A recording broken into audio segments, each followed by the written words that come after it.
തെരഞ്ഞെടുപ്പ് കമ്മീഷൻ നിയമനത്തെ ചൊല്ലി മന്ത്രിസഭാ യോഗത്തിലും തർക്കമുണ്ടാവുകയാണ്. KPCC അധ്യക്ഷൻ സണ്ണി ജോസഫ് മുന്നോട്ട് വെച്ച പേര് മുഖ്യമന്ത്രി വെട്ടി. ശേഷാദ്രിയെ തന്നെ നിയമിക്കണമെന്ന് മന്ത്രിസഭാ യോഗത്തിൽ മുഖ്യമന്ത്രി നിലപാടെടുത്തു. മുഖ്യമന്ത്രിയുടെ തീരുമാനത്തിൽ കടുത്ത അതൃപ്തിയിലാണ് പാർട്ടിയിലെ ഒരു വിഭാഗം നേതാക്കൾ. VD സതീശന്റെ തീരുമാനം KPCC നിർദ്ദേശം മറികടന്നെന്ന വിലയിരുത്തലാണ് ഉണ്ടാവുന്നത്. ശേഷാദ്രിയുടെ നിയമന വിവാദത്തിൽ കോൺഗ്രസിന്റെ ഹൈക്കമാൻഡിന്റെ ഇടപെടലും ഉണ്ടാവുകയാണ്. പാർട്ടിയുമായി കൂടിയാലോചിക്കണമെന്ന് മുഖ്യമന്ത്രിക്ക് ഇത് സംബന്ധിച്ച് നിർദ്ദേശം നൽകാനാണ് AICCയുടെ നീക്കം. ദീപാദാസ് മുൻഷി ഇത് സംബന്ധിച്ച് മുഖ്യമന്ത്രിയുമായി ഉടൻ ആശയവിനിമയം നടത്തി. വിരമിച്ച ജില്ലാ ജഡ്ജി N ശേഷാദ്രിനാഥിനെ സംസ്ഥാനത്തിൻ്റെ തെരഞ്ഞെടുപ്പ് കമ്മീഷണറായി നിയമിക്കാനുള്ള UDF സർക്കാരിൻ്റെ ശുപാർശയാണ് ഈ വിവാദങ്ങൾക്ക് അടിസ്ഥാനമായി മാറിയത്. N ശേഷാദ്രിനാഥിന് RSS അനുകൂല സംഘടനകളുമായി വളരെ അടുത്ത ബന്ധമുണ്ട് എന്നും RSSന്റെ അഭിഭാഷക സംഘടനയായ അഭിഭാഷക പരിഷത്തുമായി ഭാരതീയ അഭിഭാഷക പരിഷത്തുമായി വളരെ അടുത്ത ബന്ധം പുലർത്തുന്ന വ്യക്തിയാണ് ശേഷാദ്രിനാഥ് എന്നായിരുന്നു കോൺഗ്രസിന്റെ KPCC ജനറൽ സെക്രട്ടറി കൂടിയായ PM നിയാസിന്റെ പരാതി. ഇത് ചൂണ്ടിക്കാണിച്ചുകൊണ്ട് മുഖ്യമന്ത്രിക്കും ആഭ്യന്തരമന്ത്രിക്കും ഹൈക്കമാൻഡിനും നിയാസ് നേരത്തെ രേഖാമൂലം പരാതി നൽകുന്ന സാഹചര്യമുണ്ടായിരുന്നു.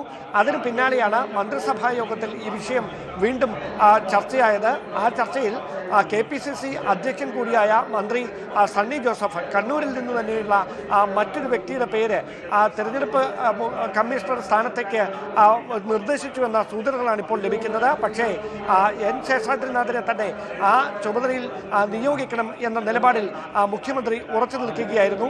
ഇതോടെയാണ് ഇതുമായി ബന്ധപ്പെട്ട് മന്ത്രിസഭയിലും തർക്കങ്ങൾ ഉണ്ടായി, ഭിന്നത ഉണ്ടായി എന്നുള്ള സൂചനകൾ ഇപ്പോൾ പുറത്തു വരുന്നത്. എന്തായാലും നിലവിൽ ലഭിക്കുന്ന സൂചനകൾ അനുസരിച്ച് പാർട്ടി നേതൃത്വത്തിന് മുമ്പിൽ ഇതൊരു കടുത്ത വിമർശനത്തിന് വഴിവെക്കുന്ന സാഹചര്യത്തിലേക്ക് കാര്യങ്ങൾ എത്തിയതോടെ കേരളത്തിന്റെ ചുമതലയുള്ള AICC general secretary Deepa Das Munshi മുഖ്യമന്ത്രിയെ ഫോണിൽ വിളിച്ച് ഇതുമായി ബന്ധപ്പെട്ട് പാർട്ടി തീരുമാനം മറികടന്നുകൊണ്ട് ഈ വിഷയത്തിൽ അന്തിമമായ ഒരു തീരുമാനത്തിലേക്ക് കടക്കരുത് എന്ന കാര്യം അറിയിക്കുമെന്ന വിവരങ്ങളാണ് ലഭിക്കുന്നത്. ഏറ്റവും പ്രധാനപ്പെട്ട കാര്യം, നിലവിൽ ചുമതലയേൽക്കാൻ പോകുന്ന തെരഞ്ഞെടുപ്പ് കമ്മീഷണറുടെ പ്രധാനപ്പെട്ട രണ്ട് ചുമതലകളിൽ ഒന്ന് തദ്ദേശ സ്വയംഭരണ സ്ഥാപനങ്ങളിലേക്ക് വരാൻ പോകുന്ന ഇനി നടക്കാനിരിക്കുന്ന തെരഞ്ഞെടുപ്പിനെ നിയന്ത്രിക്കുക, അതിൻ്റെ പൂർണ്ണ ചുമതല അദ്ദേഹത്തിനായിരിക്കും.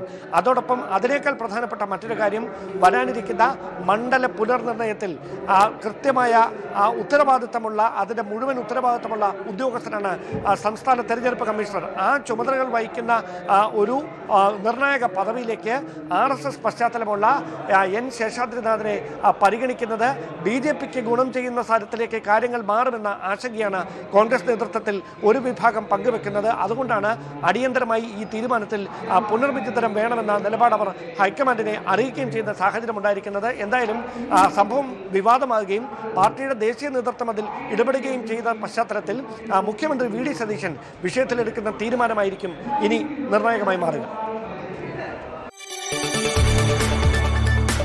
കൂടുതൽ വാർത്തകൾക്ക് News 18 കേരളം YouTube ചാനൽ സബ്സ്ക്രൈബ് ചെയ്യുക.